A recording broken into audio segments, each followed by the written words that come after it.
Hey guys, welcome back. And I've got another little battle for you guys today. I'm going to be the Lizardmen over here, and Vlad is going to be in control of the Dark Elves. So let's see our little armies here. So on the right hand side, I do have a little flanking force. I've got a unit of feral cold ones. I like these guys just do a bit of backline harass, try and target some of the archers that the Dark Elves often bring, and they're just a good, quite cheap unit. Up in the air, I do have a Colossadon Hunters, so the regiment renowned Ripperdactyls. And also, they're going to be bodyguarding the red-crested Skink Chief up here, who looks very cool. I'm a big fan of his weapon. It's almost like a Darth Maul style weapon. It's a big kind of stave. So they're going to be there doing a lot of anti-large damage, and the red-crested Skink Chief is quite a good assassin once he pops all his buffs. My main force is going to be on the left side of this giant ice rock that's sticking out. I've done this map a couple of times recently, and this thing is so inconvenient and annoying. However, it does bring a new element to the battlefield. So in the front line, I do have some Saurus warriors. We've got them all with shields, a couple of normal ones, and one with spears. In the back, I've got two units of Temple Guard, just the more elite guys, really good anti-large, and they can destroy most Dark Elf infantry by themselves anyway. Regiment Renowned Legion of Shakwa here for Saurus spears. Regiment Renowned. These guys have the awesome ability right here. The Shield of Shakwa gives 44% missile resistance to allies nearby. Come against Dark Elves, you're always expecting a lot of missiles. I do have the Umbral Tide, Regiment Renowned Salamander Hunting Pack. These guys are awesome. I've been using them a ton recently, as you probably noticed on the channel. They've got Stalk, and they just do a ton of anti-large damage. And then, of course, in the back here, I do have Big Lord Krug on his floating chair. He's going to be dropping those big Deliverance of Itza bombs, and hoping to tear apart some enemy infantry. Now, for my opponent today, he does have somewhere, where is she? Morathi as his leader. He was a spellcaster, but he's actually a really good combatant, especially against large of her little halberd. She's going to be accompanied by the Raven Heralds, who are his regiment renowned repeater crossbowmen flying on these dark Pegasus Knights. They look very cool, actually. I don't know how good they are, but they look very good. Now, over on the flank, my opponent does have some Dark Riders repeater crossbows for a little bit of harass, and they're going to be bodyguarded by these Cold One Knights. They're going to be a bit scary to try and take out. Similar situation on the other side. He's got some more repeater crossbows and a couple more units of Cold One Knights, and the Slaanesh Harvesters here, so they're Doomfire Warlocks, regiment renowned, very good unit in general. They've got a couple of spells up with them, including Soul Stealer and Word of Pain. So these guys are a really good, versatile unit. Now for the front line, he's gone quite cheap. He's gone very heavy into the Cav, so he just has 4 units of Black Ark Corsairs. These guys will do a fairly decent job against Saurus, but they should get torn up. They'll be able to hold the line a little bit, while hopefully his Cav comes in and actually smashes the main fight. So let's get us underway. So I do move up a little bit to the left-hand side here, trying to use this big ice rock to cover my flank so I can't be charged on the side by all these Cav units. I do pull back with these units that were going to flank rounds, as I can't really challenge the Dark Riders without picking a fight with these cold ones. These guys are very good anti-large, so none of these guys want to get involved. Everything's moving up rather slowly for now. The Umbral Tide, so my opponent can't see them there, are going to be sneaking up and getting some early poke onto these Dark Riders who think they can come here and get some freebies, but how wrong they are, as the first volley does go in. And you can instantly see, even just a quarter of a volley there, not even all of them fired, you can see mass damage. And also, although morale is already starting to shake just a little bit. I do spot Morathi up here, coming up over the ice structure, so I do start popping on my buffs to Red Cross Skink Chief, and pop in there. She's a fairly decent duelist, but he should be much better with all his buffs popped, especially supported by these Colossadons. As you can see, the fire is really starting to do some huge damage now from the Salamanders. I'm scaring off these Dark Riders, who in return have done very little themselves. I don't know if my opponent knew this, or if it was just kind of some weird luck, but it seems like there's this weird situation here where Morathi can get down low and none of my units can actually attack her. I didn't notice this for ages. I was wondering why she managed to stay so strong. She's actually going to be dropping spells on me, so I'm going to be taking a lot of damage. But in return, I can't actually do any damage here, which is rather frustrating. There seems to be a problem with this big ice structure right here. Or rock. Is it rock or ice? It looks like rock. This big rock structure here. So that's rather frustrating. So two of my very expensive units are kind of just waiting over there. Unfortunately, my feral cold ones did actually rampage of being shot. So they ended up chasing some Dark Riders. With a little bit of damage, but in the end got destroyed.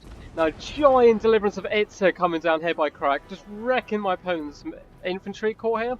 Pretty much just ruining these units of Black Ark Corsairs. They're going to be much use in a fight now. They're both actually pretty broken. Any more damage and they will break. That's the great thing about Krug. If the opponent can be fairly easy to dodge his spells sometimes. They do take a while to line up and actually go off. But if the opponent is being distracted by having to do micro over on the flank here, he can do some serious damage. Now with that, my opponent is starting to try and make some moves. He is flanking around with all his Cav, trying to get almost a full surround on me. I'm being rather patient here. There's no need for me to push. Surprisingly, with just my one ranged unit, I actually am kind of having the range advantage because they're all anti-large and they can really tear apart these lightly armoured Dark Riders. So as you can see, they've positioned themselves to the back now. They're just going to get in some early shots into these Cold One Knights, who are heavily armoured, but they still take a decent amount of damage. There's just one volley there. They go down quite a bit, which is nice for me. So everything's going good so far. Done some big damage to his infantry, and I'm kind of harassing and poking, trying to keep all his Cold Ones and other riders at bay. I do move all these Colossus Hunters down, and including the Red Crested Skink Chief. They were just trying to scare off some of these Dark Riders, because there's no point sitting up there with Marathi if my opponent could just duck back down into cover. So front line has engaged. I just chucked forward the 2 units of Saurus Warriors. To be honest, with how damaged this front line is, they should be able to tail it up pretty comfortably on their own. I leave the Temple Guard back to try and deal with this Cold One Knight. So my opponent does charge in, trying to get on top of his Umbral Tide. I do pull them back, however, and intercept with some Temple Guard. And this is a perfect fight with Temple Guard, for anti-large, and just beasts in general. With some very cool animations, as you can see, they're just dragging down these Cold One Knights. All these dead Velociraptors all over the floor. Looks like another big deliverance. It is going to be coming down here right now. And winding up, and boom! Straight away, annihilates this unit of Black Heart Corsairs, and the Stellacious Harvesters just in one blast there. So we do have a duel up in the skies here, Lord on Lord action. I was actually surprised at how well Marathi did. She's just tearing this Red Crested Skink Chief apart, also dropping a Soul Stealer on him. Well, the Umbral Tide is also returning the favour of a lot of that anti-large damage. These Colossus Hunters have managed to hunt her down now. And even though my Lord is running away, there's no way Marathi is getting out of this. She's not going to be able to escape these Colossus Hunters, who will chase her to the ends of the earth. I've dropped a big old Supreme Shield of the old ones here, give it a big 44% damage resistance to my big main core here. Another deliverance of Itza going down, doing some huge damage to these Cold One Knights. Saurus Warriors coming in the back, these guys are really doomed. See, Marathi has broken, and I'm not going to let her come back, I'm just going to chase her down with these Colossus Hunters. Now the main fight is going incredibly well for me here. My opponent brought a ton of cavalry, and luckily my army was kind of built that with the Temple Guard and all the Spearmen and the Umbral Tide. Really, fell into my army's way of playing. It's well played to my opponent. Let's go to the end scores here.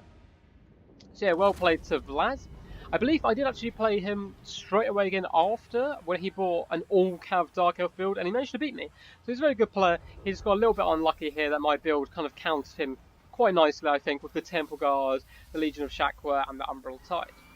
Overall, I quite like his army, just because it was interesting with all the cav. I've seen a lot of cav builds recently, and using the Cold Ones to escort the Dark Riders while they do the damage is quite cool. I also haven't seen this unit before, the Raven Heralds. It's nice to see them given a go. Unfortunately for them, the Umbral Tide is just perfect to kind of counter these lightly armoured skirmishers, and they can just hide behind the Temple Guard so these Cold Ones couldn't do too much. Now, big 149 kills on Lord Crack. He pretty much won that infantry fight by himself. I mean, you've got 54 and 68 kills by these guys, but they were just really cleaning up the damage he had caused. Now, not too great showing by the Red Crested Skink Chief. However, my opponent did manage to duck down into those rocks, so he did kind of get neutered a little bit, where early on he might have really been able to do some heavy damage to Marathi. But overall, really fun games. I hope you guys enjoyed it. I know you guys like seeing the Lizardmen, they tend to be my most popular videos. Well, at least them and Aleph and Nar. So yeah, do leave a like, do comment down below if you did enjoy it. I've got a Patreon in the description and all that good stuff.